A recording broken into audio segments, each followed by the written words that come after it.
I can see you and I can see myself, right? Yeah, we're fine. Yeah. Good morning, everyone. They're talking to Professor Niels Høiby. Am I pronouncing that correctly, Professor? Yes, it's right. And in English, it's Hightown. I'm very surprised. University of Copenhagen. Yeah. You're a medical doctor. You're an academic medical microbiologist. That's I've had a quick sneak on your academic profile. You've had an amazing 781 publications. And 44,327 citations. So let's just say it's a heck of a lot more than me. Yeah. So and we really appreciate you coming on. Now, I know you don't represent the Danish government officially, but I think the Danish government kind of hang on to every word that you say. That's right. So basically, we were looking at this issue of vaccination technique. Yeah. What's your sort of background thinking on that, Professor? Well, I mean, right from the medical school, I learned how to aspirate before you vaccinate. And when I saw what was going on at the television, even our crown prince was vaccinated in the wrong way without aspiration. I thought, this cannot be true. And several of my colleagues contacted me and they said the same thing. And then came out a paper in the Lancet in March, where they reported an American, I think it was 65 years old female, who got vaccinated with the Pfizer vaccine. And she was, after a short period of time, she was put into the intensive care at the hospital. And it turned out, when they investigated her, that there was activity in the liver and in the spleen and also in the lung, and of course also around the shoulder muscle, musculus deltoideus, where they had injected in the lymph nodes. And to me, as a microbiologist who's working with people who get sepsis, septicemia, this looked like actually like a sepsis with severe inflammation going on universally, and that could only happen if something got into the bloodstream right away. And I thought that it must be one of these cases where actually by chance they penetrated in the vessels and some of the vaccine got directly in the blood. And I think that must be the reason. They didn't write that in any article, but then I wrote a small letter to a kind of a medical news paper. And after that day, there was a lot of concern about what was happening. And some of my colleagues also explained what was going on if you actually got intravenously instead of just actually it should be in the muscle, but it will be in the interstitial fluid between the muscle fibers, of course. And also some of my colleagues who were working experimentally on animals, they said the same thing. And I've also done this kind. So I was quite sure that this was what had happened. And afterwards, there was several other publications coming up where they showed in animal studies that this could happen if you inject directly in experimental animals, actually. And later on, when we started a lot of vaccination on young people and children, we had this myocarditis and pericarditis. And there we also found a paper, I think it was from China actually, or Hong Kong, or where it was, showing that this is exactly what you can see in animals if you inject in the bloodstream, but not if you inject intramuscularly. So I'm quite sure that this is the mechanism actually.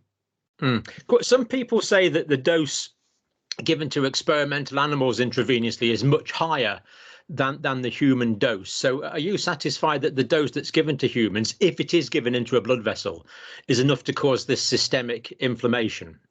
Yeah, I think so. I mean, you can always argue that there are difference between experimental animal and humans. I mean, I'm working in both areas, and that's true. But this is a kind of a proof of a concept, and then you can discuss details afterwards. Yeah. And the problem is, you give, say, 1 milliliter of vaccination, And you do that within a few seconds, maybe 5 seconds or something like that. And imagine, and it's through a very small needle. And imagine the pressure you use to get 1 milliliter through this small needle. It's very high, so it can easily go into the blood. And we know that this happens. I found a paper from Italy about hemophilic patients, and it's very often when you vaccinate that they get bleeding afterwards because they have a coagulopathy, because they are bleeders. So we know this happens.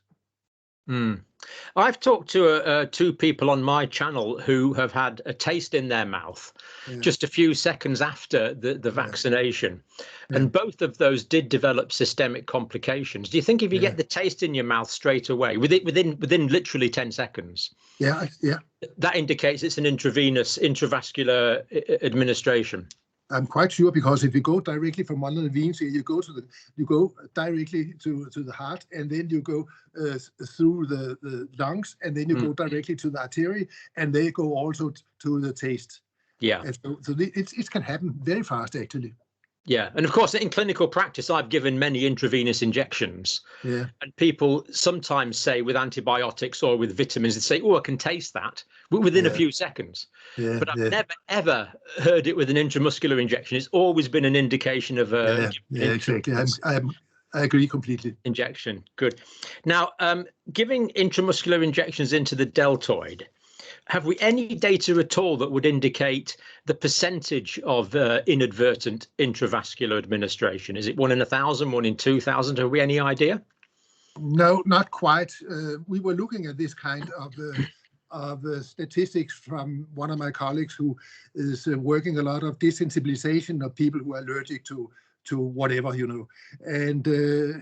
and they published a paper some years ago. I think they had results from more than, I don't remember exactly, let's say 60,000 injections from this clinic. And they see it once every 2-3 months that somebody, when they aspirate, go intravenously, actually. So this is the best statistic I have. But that even that small amount would be enough to account for the small amount of systemic complications that we are seeing, the severe systemic complications. Yeah, but we also have to realize that the amount which does not directly go into the vessels, they go into the interstitial fluid, and they go to the lymph nodes where they're supposed to raise an immune response. But from the lymph nodes, they also go to the blood. But just take longer time. So not everything, but a lot of it will end up in the blood. I know that from one of my good friends, a professor of veterinary microbiology, who did this kind of study in cows. They were working on vaccination against mad cow disease, or something like that. Something like that. And they measure actually that when they vaccinated with viruses, so it was not mad cow disease, it was one of the other diseases.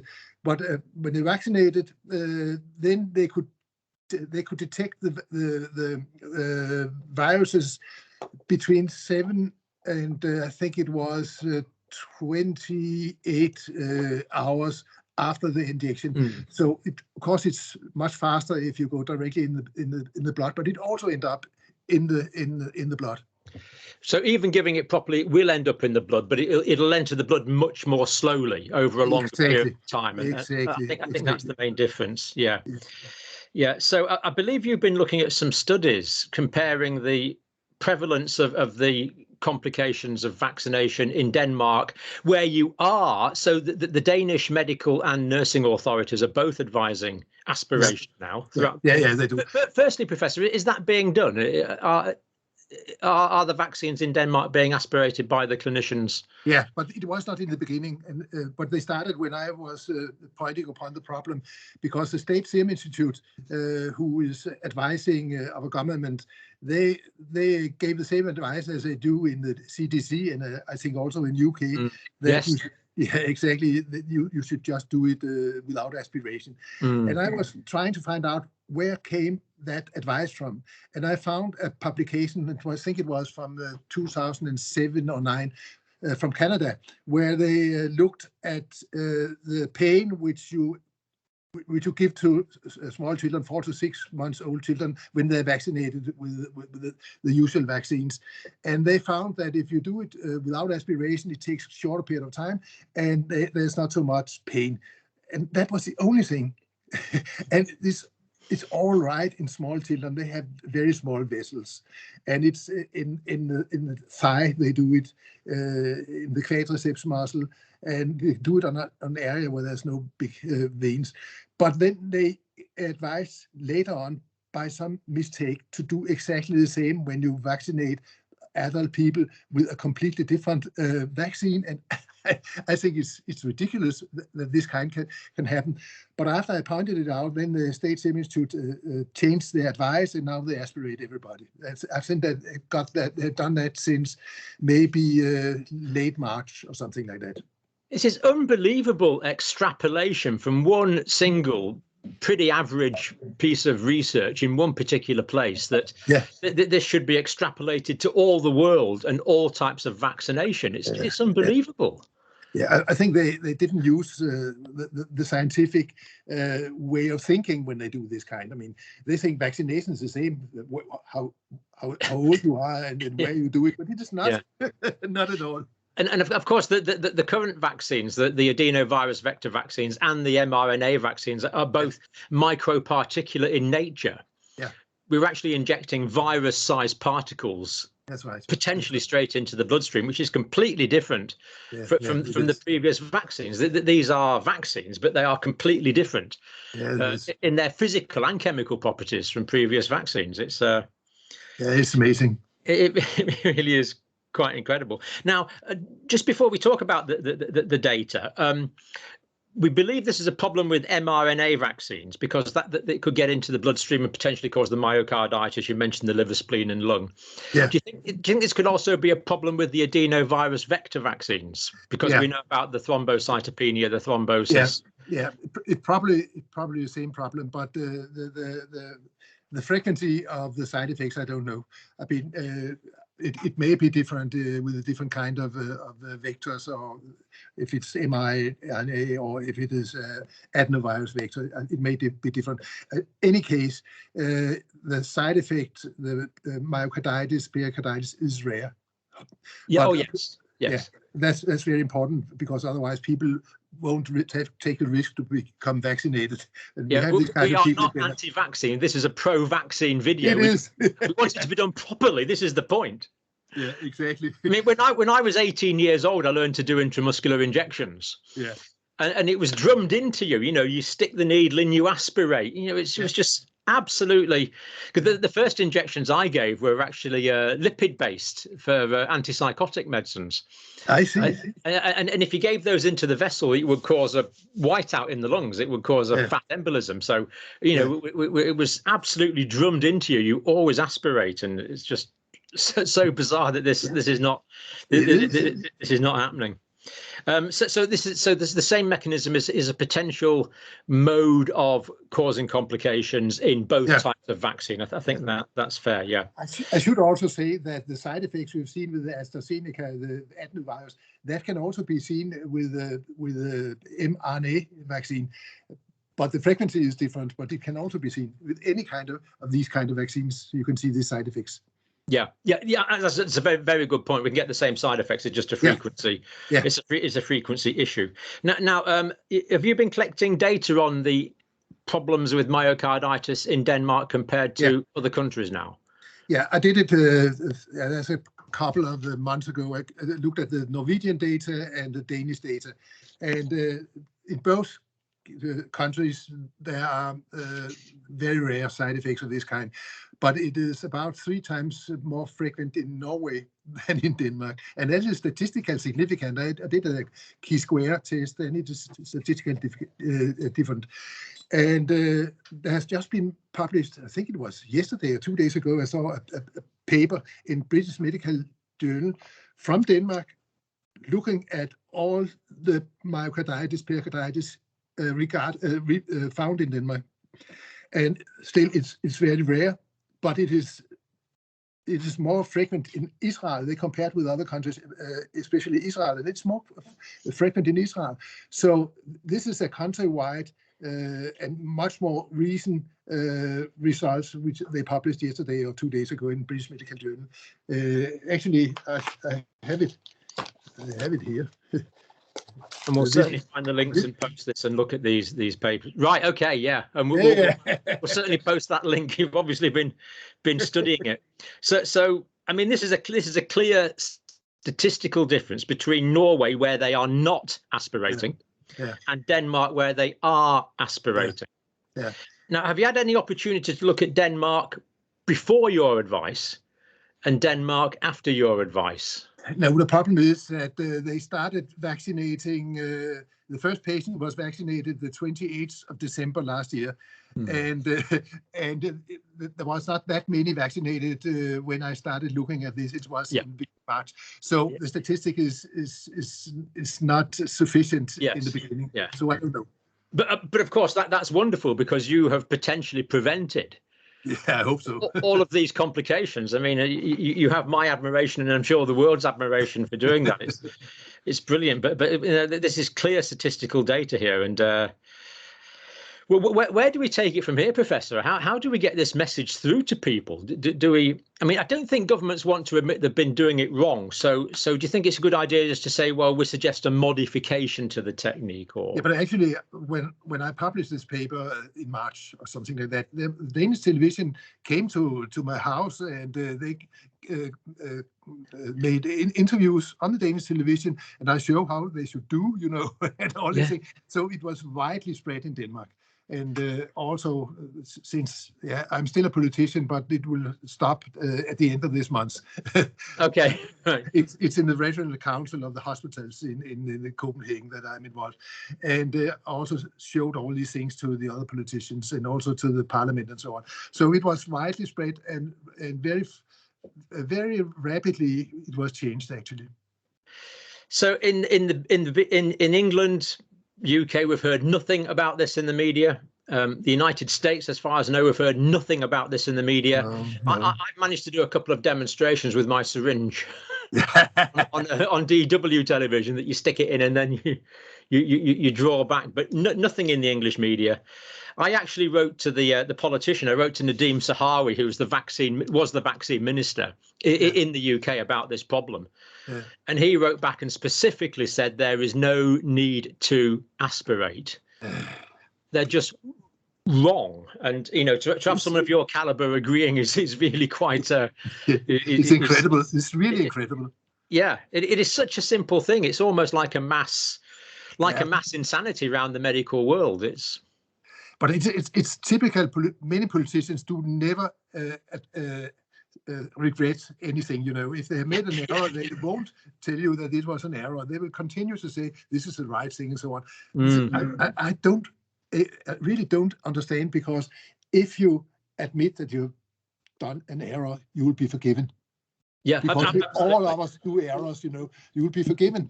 So why don't they admit that they did an error? But even if you don't admit an error, just say there's a modification to the technique. Yeah, exactly. You know, exactly. It's just, yeah, that's absolutely excellent, Professor. So the message to the world is, let's start aspirating. Just before we go, you mentioned liver, spleen and lung complications. Now, I think most people know about the myocarditis, pericarditis. Yeah. What did you see in the liver, spleen and lung?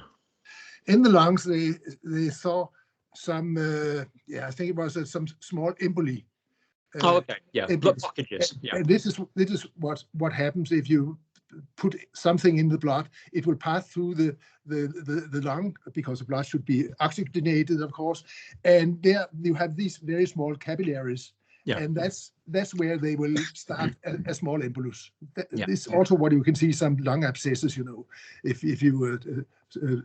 if you are injecting something which contains some bacteria. And in the spleen, that's the biggest organ for production of immunity. So that's the reason why you get it's also a kind of a filter, or what you will, which is there like a very big lymph node to capture all foreign bodies and make an immunity. And the liver, it's a very big organ, and it has specific cells which can phagocytose. Yeah. And cell eating. Yeah. Exactly. So they also clear the blood. So the problem was that in the spleen and the liver, there was a lot of this material arriving all at the same time, and in the spleen that caused a lot of an immunological reaction. Exactly. And in the liver it caused a lot of this phagocytosis reaction. Yeah, exactly. Both of those resulted in inflammation, presumably. Exactly. Yeah. And in the lung, we know that the embolization is actually a complication of COVID disease as well. Yes, it is. So it makes sense that it's the same antigen. Exactly. And we also know, of course, that there are these receptors in the small vessels, also in the lungs, for the spike protein of the COVID-19 virus. Yes. So it makes sense. Yes, the lung has the ACE2 receptors. Yeah, exactly. That the spike protein could fit in and trigger this inflammatory response. Yeah. Brilliant, Professor. Thank you. I'm going to email this to my Member of Parliament. I'm going to email this to David Davis, who's an interested Member of Parliament in the UK. I'm going to tell anyone, if you're watching this video, please do the same. We have the science, and you're going to do the same. So let's hope we actually start getting this message through to the millions of people that are doing vaccinations around the world, because it's so simple. You just aspirate before you squirt it in. It's not difficult. This is just, we are amazed that this is not. We learned that in the primary school. Yes, exactly. Yeah, this is almost preclinical stuff. As I say, I learned when I was 18. I suspect you did as well. So yeah, exactly. I did. Quite incredible. Professor, thank you very much for your time. I know you're a very busy man, and we really appreciate it. And I suspect we're going to get a lot of interesting feedback from this. Thank you. It was a pleasure. From this video. Thank you, Professor. Really appreciate your time. Bye-bye. Bye, Professor. Thank you.